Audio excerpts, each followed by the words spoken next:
In example 2, we're going to write an equation of ellipse given the foci and the major axis length. So we want to find an equation of the ellipse having a major axis of length 6 and a foci at 4, -3 and 0, -3. I think the easiest way to do some of these problems of writing the equation is actually looking at the graph and determining where everything lies. So we're going to go ahead and graph this first. So I'm going to make and graph the point 4, -3.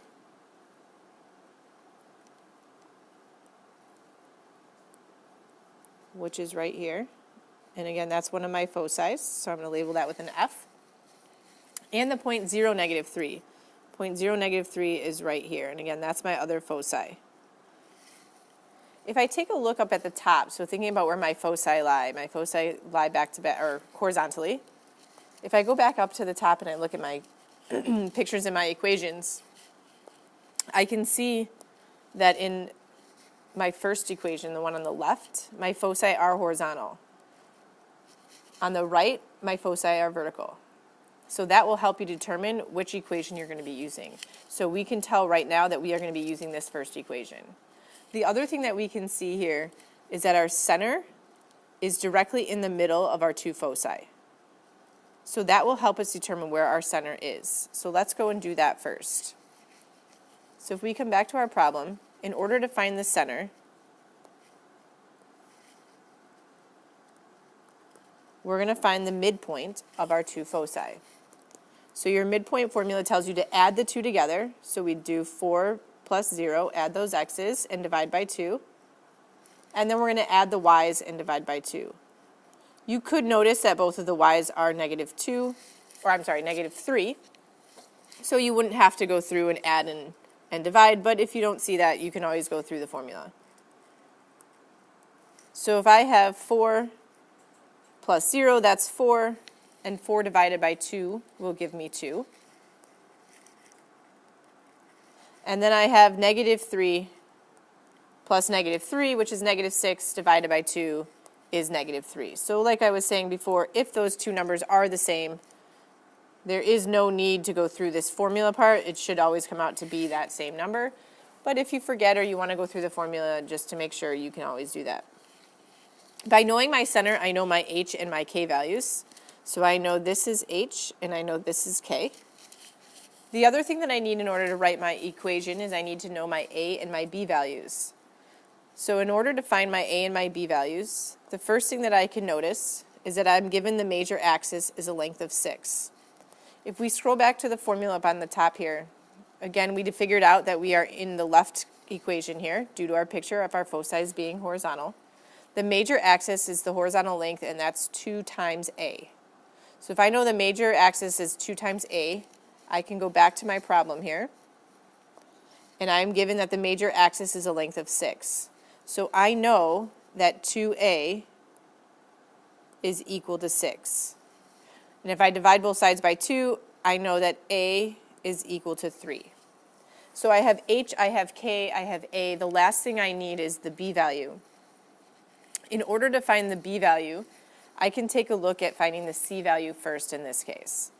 So the c value is the distance from the center to my foci. So I'm going to go ahead and plot my center, which is 2, -3, just to give you a visual. And that's going to be right here. My c value is this distance here between my focus and my center. So this distance from here to here is c. You can think of it from this center here to this focus is also a length of c. So I'm looking at what is the distance from this center to this foci, which is a length of 2. I can even just count it. So I know that c is equal to 2. And then if I go back and look at my formulas again, real quick, I can see that I have a relationship between a, b, and c right here. So because I know a and I know c, I should be able to go and find b using this equation. So coming back to our problem, I know that a squared, so 3 squared, minus b squared is going to be equal to c squared. And then we'll solve that. 3 squared is 9, minus b squared equal to 4. If I subtract 9 from both sides, I get negative b squared equals negative 5. Divide both sides by negative 1.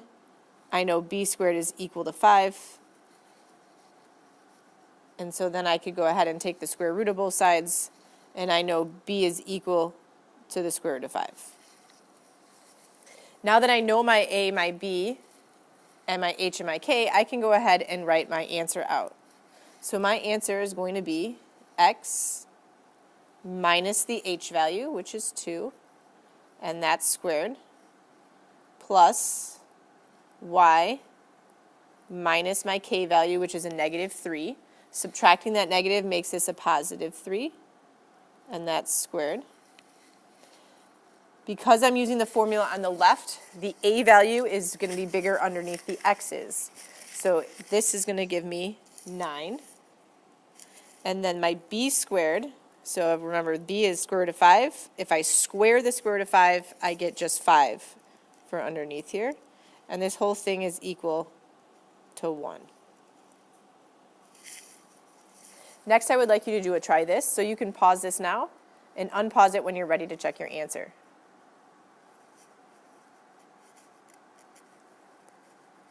If you did the try this correctly, you should have gotten an answer of x plus 4 squared over 7